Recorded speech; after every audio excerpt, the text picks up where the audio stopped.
Shalom Bapak Ibu dan sidang jemaat, Shalom yang saya kasih dalam Tuhan kita Yesus Kristus. Pada hari ini, baiklah sebelum kita lebih jauh memasuki atau belajar tentang firman Tuhan, mari kita bersatu dalam doa. Segala pujian, hormat, kemuliaan bagi nama-Mu Bapa. Terima kasih buat anugerah dan kebesaran yang Tuhan berikan. Terima kasih juga buat pengampunan, bahkan terima kasih juga karena Yesus telah lahir ke dunia untuk memberikan keselamatan dan penebusan bagi kami. Karena Yesus lahir, maka ada harapan yang baru bagi kami. Bapa, pada saat ini kami serahkan semua sidang jemaat-Mu dimanapun mereka berada, apapun masalah mereka ke dalam tangan Tuhan. Biarlah Tuhan suruh bekerja dalam kehidupan mereka. Hanya di dalam nama Tuhan Yesus kita telah berdoa dan mengucap syukur. Haleluya. Amin. Bapak Ibu Saudara yang saya kasih dalam Tuhan, hari ini kita masih akan belajar tentang Yesus bagian yang ketiga, yaitu Yesus Kristus Juru Selamat dunia. Mari kita lihat di dalam Yohanes pasal yang 3 ayat yang ke-16. Yohanes pasal yang 3 ayat yang ke-16 berbunyi demikian. Karena begitu besar kasih Allah akan dunia ini, sehingga Ia telah mengurniakan anaknya yang tunggal, supaya setiap orang yang percaya kepadanya tidak binasa, melainkan beroleh hidup yang kekal. Bapak Ibu Saudara yang saya kasih Tuhan, Yesus pelajaran Yesus bagian ketiga pada hari ini akan kita pelajari adalah hanya Yesus satu-satunya keselamatan dunia atau keselamatan bagi orang percaya. Kenapa hanya Yesus? Mungkin kita bertanya, kenapakah hanya Yesus? Hanya Yesus yang turun dari surga, mati dan naik ke surga kembali. Dan hanya Yesus satu-satunya orang yang pernah mati, orang yang pernah hidup, mati dan hidup kembali. Bahkan Dia bangkit dari antara orang mati. Bapak Ibu Saudara yang saya kasih Tuhan, dan hanya Yesus juga orang yang pernah mati di kayu salib. Bukan karena dosa dia, bukan karena masalah dia, bukan karena apa yang dia alami, tetapi karena dosa kita. Di sini sangat jelas sekali kepada kita bahwa karena begitu besar kasih Allah akan dunia ini, sehingga Dia telah memuliakan anaknya yang tunggal. Siapa anaknya? Yaitu Yesus Kristus. Oleh karena itu Bapak Ibu Saudara yang saya kasih Tuhan, pada saat ini saya mengajak kita semua, mari kita berbalik daripada kehidupan kita, kembali kepada Yesus sebagai Tuhan dan Juru Selamat dalam kehidupan kita. Dan pertanyaan yang kedua, kenapa Yesus sebagai Juru Selamat? Kenapa? Karena kita tidak bisa menyelamatkan diri kita sendiri. Dan orang yang perlu diselamatkan adalah orang yang penuh dengan kekurangan, atau orang yang penuh dengan masalah, atau orang yang butuh, atau orang yang dalam kelemahan, dan orang yang dalam keterbatasan. Kita lihat di sini bahwa Yesus datang menolong atau menyelamatkan kita.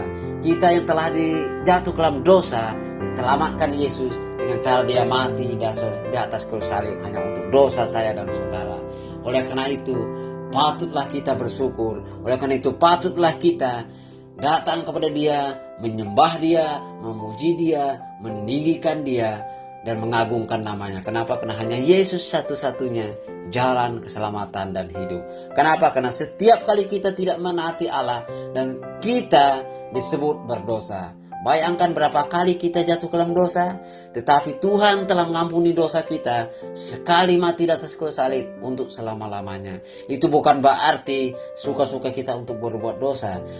Perlu kita sadari, kalau kita sudah mengenal Tuhan, kalau kita sudah hidup di dalam Tuhan, kalau kita sudah tahu siapa itu Yesus sebagai Juru Selamat kita, maka kita sudah otomatis kehidupan kita akan diubahkan. Sudah otomatis kita akan menjadi orang yang sangat baik. Sudah otomatis kita akan menjadi orang yang sopan santun. Sudah otomatis karakter kita adalah karakter yang membangun. Sudah otomatis kita akan selalu bersyukur. Sudah otomatis kita akan selalu bersukacita dan bergembira dan selalu memuji Tuhan. Dan juga di sini dikatakan bahwa kita tahu bahwa hukum dosa apa? Hukum dosa adalah maut. Kenapa Tuhan menyelamatkan kita? Karena Tuhan tidak mau kita masuk ke dalam neraka, yaitu maut atau neraka api kekal. Bapak Ibu Saudara, namun karena kasih Allah kepada kita, sehingga kita tidak jadi binasa, karena Yesus yang telah membinasakan dirinya, menggantikan kita mati di atas kayu salib. Dan saudara, perlu kita sadari juga bahwa anak Allah, Yesus Kristus datang ke bumi untuk mati ganti kita. Karena kita hidup tanpa dosa. Karena Dia hidup, saya ulangi, karena Yesus hidup tanpa dosa. Yesus menjadi satu-satunya pribadi yang memenuhi syarat untuk membayar dosa-dosa kita melalui kematiannya di atas kayu salib. Dan itu telah dia buktikan, dia telah nyatakan bahwa dia sangat mencintai kita, dia sangat menyayangi kita sehingga dia rela mati hanya untuk dosa kita. Dan yang selanjutnya Bapak Ibu, kita juga bisa lihat di dalam Matius 8 ayat yang ke-16. Matius 8 ayat ke-16.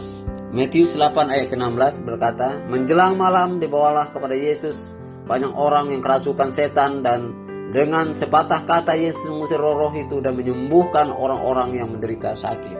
Lihat, pantaslah kita harus bersyukur, harus berterima kasih punya Allah yang telah mati bagi kita. Kenapa? Karena ketika kita datang kepada Yesus, maka kehidupan kita akan diubahkan. Lihat ya di sini, orang banyak berbondong-bondong pada Yesus, orang kerasukan sembuhkan, orang sakit sembuhkan, orang kelaparan dikasih makan, dan orang yang putus asa diberikan pengharapan.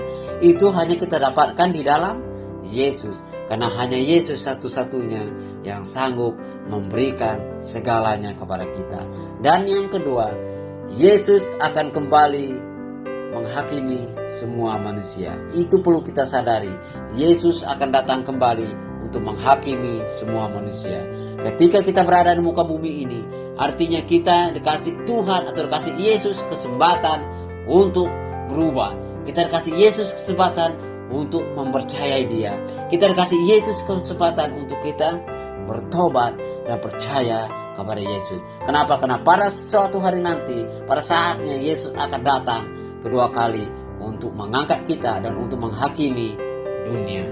Bapak Ibu Saudara, mari kita lihat di dalam Matius pasal yang ke-24 ayat yang ke-30. Matius 24 ayat yang ke-30.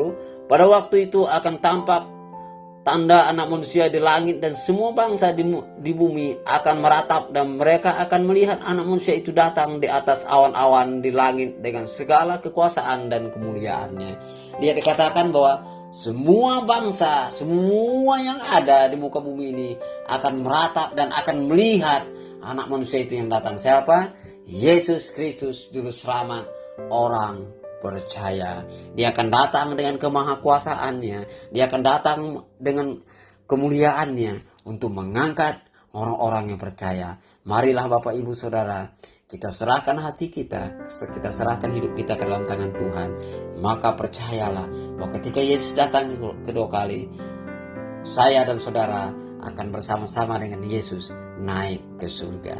Dan yang terakhir, Yesus Kristus akan menerima kita jika kita datang kepadanya. Dengan satu syarat, kita datang kepada Yesus. Mari kita buka dalam Yohanes pasal yang ke-6 ayat yang ke-37. Lihat Yohanes pasal yang ke-6 ayat ke-37. Semua yang diberikan Bapa kepada aku akan datang kepada aku, dan barang siapa datang kepada aku, ia tidak akan kubuang. Lihat, siapapun kita, apapun keadaan kita, apapun latar belakang kita, sebesar apapun masalah kita, sebesar apapun dosa kita, tetapi ketika kita datang kepada Yesus, maka dia bilang bahwa barang siapa datang kepada aku, dia tidak akan kubuang. Artinya Yesus menerima kita apa adanya, dengan satu syarat, kita datang berserah kepada Yesus. Lihat ayat yang terakhir di dalam Lukas pasal yang ke-19 ayat yang ke-10. Lukas 19 ayat yang ke-10. Sebab anak manusia datang untuk mencari dan menyelamatkan hilang. Inilah kenapa Yesus datang dan kenapa Yesus lahir ke dunia. Karena Yesus anak manusia yang datang dari Allah Bapa, dia mencari dan menyelamatkan yang hilang. Siapa yang hilang itu? Yaitu saya dan saudara. Sehingga Yesus harus datang ke dunia, harus mati di atas kayu salib dan dikuburkan, dan dia harus hidup kembali dan naik ke surga, dan dia menyiapkan tempat bagi kita. Dan ketika itu semua sudah selesai dan Yesus tahu bahwa kita juga sudah siap, maka dia akan datang kembali untuk menjemput saya dan saudara yang percaya kepada Tuhan. Oleh karena itu, marilah kita Bapak Ibu, datanglah kita kepada Tuhan dengan segenap hati kita. Kita berserah, kita bertemu dengan Yesus, maka hidup kita akan diubahkan, dan kebahagiaan yang akan kita terima suatu hari nanti bersama dengan Yesus di surga tidak bisa kita bayangkan, tidak bisa kita sandingkan, tidak bisa kita samakan dengan penderitaan yang kita alami, karena itu jauh lebih besar dari apa yang kita alami pada saat ini. Karena itu, sebesar apapun masalah kita, ketika kita datang kepada Yesus, ingat, upah kita menanti kita, yaitu di surga, mahkota kehidupan. Mari kita terima Yesus, kita percaya Yesus, maka Yesus akan memberikan kepada kita kasih karunia, damai sejahtera, bahkan mahkota kehidupan yang kekal. Mari kita berdoa. Segala pujian, hormat, kemuliaan bagi nama-Mu Tuhan. Terima kasih buat firman-Mu yang mengingatkan kami kembali bahwa hanya Yesus satu-satunya jalan keselamatan dan hidup. Bapa, pada saat ini kami serahkan semua sidang jemaat-Mu ke dalam tangan Tuhan. Bila Tuhan selalu menjaga mereka, bila Tuhan selalu menyertai mereka, bila Tuhan juga selalu melindungi mereka dimanapun mereka berada. Biarlah kasih dan damai sejahtera Allah akan selalu menjaga dan memelihara kami. Biarlah kasih Tuhan tidak pernah berubah dalam kehidupan kami. Mari kita angkat kedua tangan kita. Tuhan berkati engkau dan melindungi engkau. Tuhan menyinari engkau dengan wajahnya dan memberi engkau damai sejahtera. Tuhan menghadapkan wajahnya kepadamu dan memberi engkau damai sejahtera. Pulanglah sidang jemaat dengan berkat Abraham, berkat Ishak dan Yakub. Biarlah Tuhan akan selalu menjaga kita, keluar masuk kita, mulai dari saat ini sampai Yesus datang yang kedua kali. Tuhan Yesus memberkati. Amin.